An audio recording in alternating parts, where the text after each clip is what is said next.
Hey Crusaders, today I am telling you what I read in November.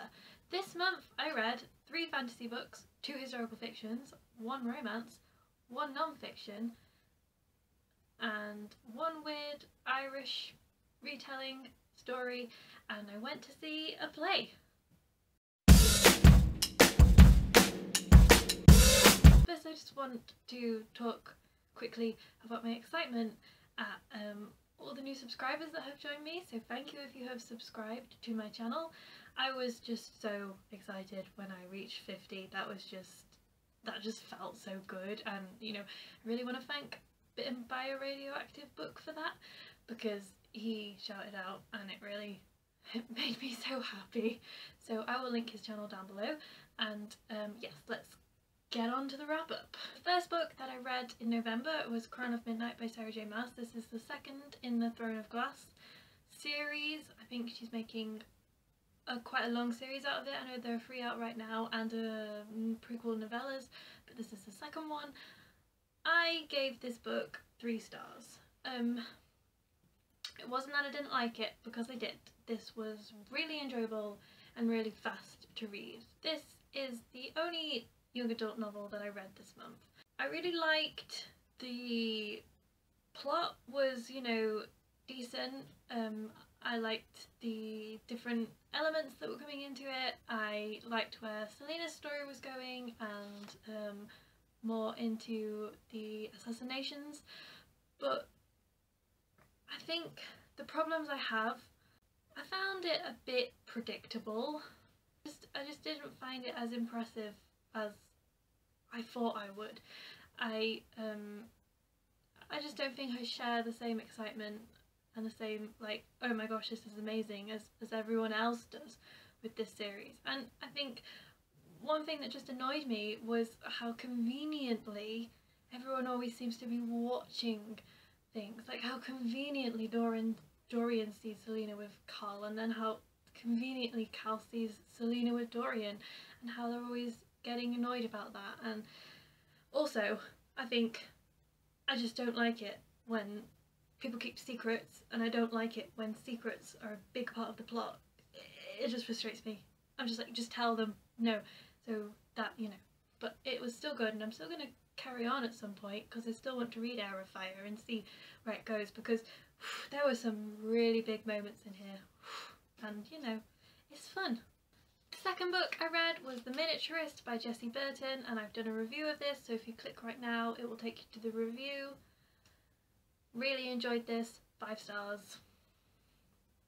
The third book I read this month was Wicked Gentleman by Jin Hale, and oh my gosh, this was like a little hidden gem. This was a complete amazing surprise. 5 stars. Goodreads recommended that if you enjoyed Swords Point and you enjoyed the Night Runner series, then you would enjoy this one, and Goodreads was completely right.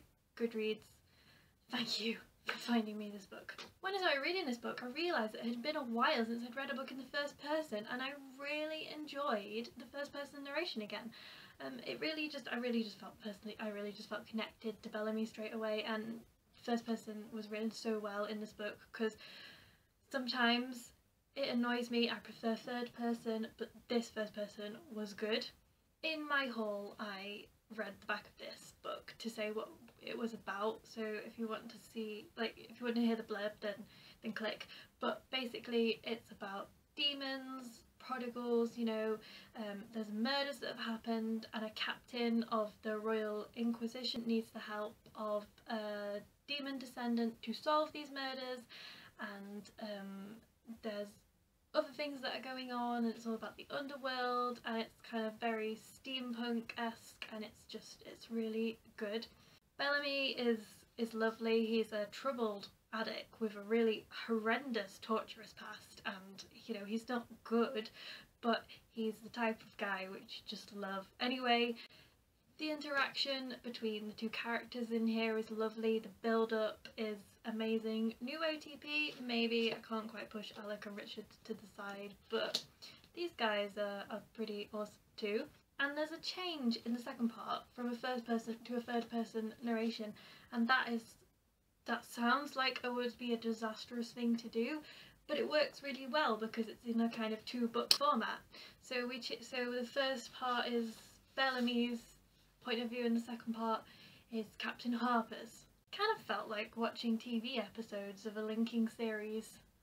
Kind of exactly what it felt like, but yeah, very strongly recommend this book. The book I picked up after that is Mephisto by John Banville, and I had a few problems with this book, I'm not gonna lie. I thought it was about time I picked it up after I bought it in August. It is a retelling of the Dr. Faustus story, although it's a very loose retelling. It has such a dark feel to it, and that is an element that I do enjoy in books, but this one really started to disturb me. I didn't even want to pick it up, and it's not even that anything bad happened, because nothing really truly dark or graphic happens in this book at all, and yet it's got that awful feeling in it, and I think, well, that is a sign of a really good book, I have to say. And just because I didn't want to pick it up doesn't mean that I didn't think it was a good book. I had a really strange relationship with this book. I gave it 3 stars because of that strange relationship. The characters were really creepy. It was like watching a Tim Burton movie, but reading it in a book, clearly, obviously. Yeah, this is set in Ireland, which is interesting because I don't read many books set in Ireland. This boy is very disturbed, and he gets in with this group of really strange people, and things happen, and it's one of those books that doesn't really have a plot. It's still haunting me. And what's even more disturbing is the first chapter that describes his birth, but from his perspective, like he remembers his birth. Yeah, and then it goes on from there. So I needed a book alongside that and after that that was fun and would just take me out of that and would be just amazing book. So I picked up The Hobbit. I reread The Hobbit. Oh, that was a beautiful experience. It was Read Kids Lit Month, was Leslie from Worlds of a Reader was doing it, so this was my children's literature book for the month, because The Hobbit. I don't think I really need to say much about this book that hasn't already been said. 5 stars, clearly, obviously, Tolkien.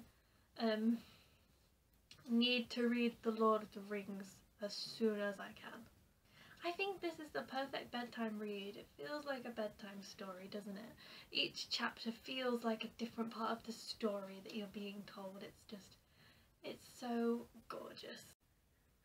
I forgot to mention the play I went to see was Cat on a Hot Tin Roof by Tennessee Williams, and I went to see it at the Manchester Royal Exchange, and it was absolutely fantastic, and that is an amazing play, and Tennessee Williams is a really amazing playwright. He wrote my favourite play, A Streetcar Named Desire, my favourite play by far. So yes, that's the play that I went to see, which I'm including in here because it's very literary, yeah? Okay. After The Hobbit, I picked up Landline by Rainbow Rowell pretty much as soon as the order came in. Yeah, I read it the same day that I got it. Really impressed with this one. I think I gave it 5 stars. I think I've had a really good reading month this month with the stars that I've been giving. Yeah, I don't often read romances, but I thought I'd make an exception for this because it's Rainbow Rowell. I knew it would be good, and I knew it would be different, and it wouldn't have that same kind of cliche romancy feel to it, and I was completely right. I love the way she writes characters. It's not all gushing, they're actually real, they have problems, they're not perfect, and that makes it so good to read. Even going back into the past, you know, when they got together, they weren't just like, you are a perfect specimen, you know, they had their issues, they're just real people.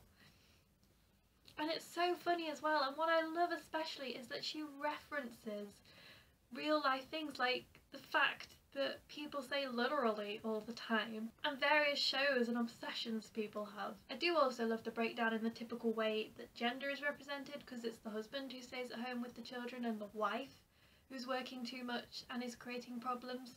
I think Rainbow Rowell enjoys ripping people's hearts out. She always threatens to leave me in a hangover whenever I read one of her books. And then I did it, guys.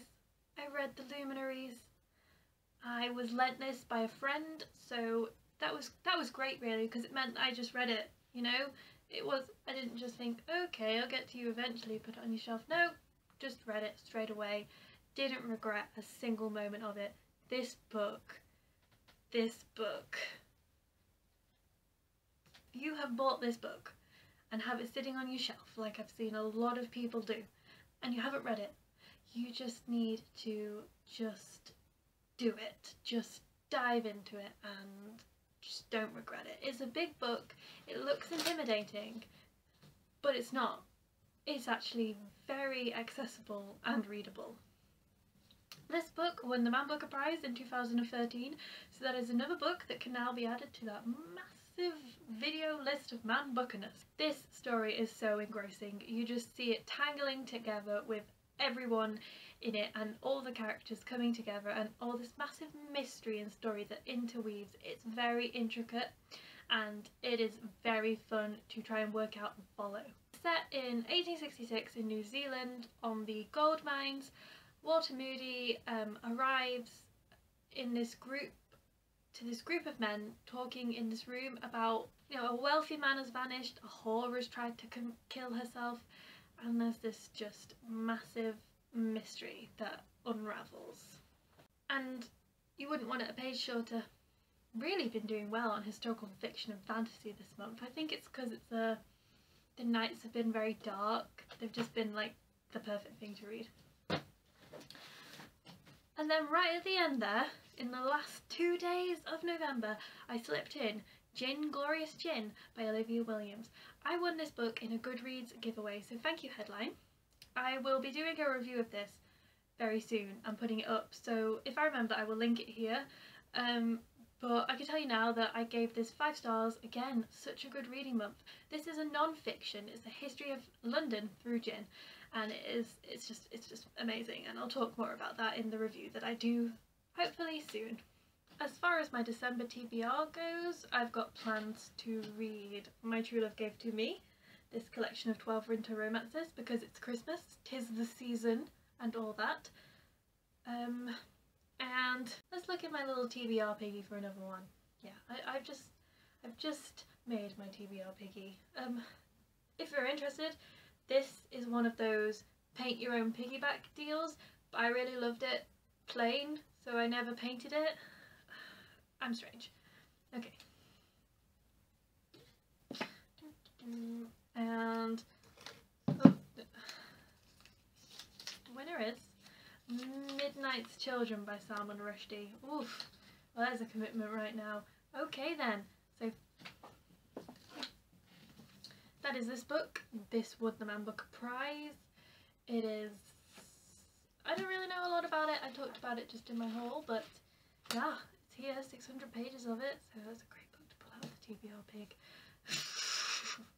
So those were the books that I read this month. I couldn't pick a favourite out of this month because I've had so many good books, but if I had to pick a favourite, I'd pick The Luminaries, which is really unfair to Wicked Gentleman and the Miniaturist, because in other months they'd have been the favourite. So it's just one of those really good months. So thank you for watching this video. Please like and subscribe if you enjoyed it, and I will see you soon. Bye! Bye bye.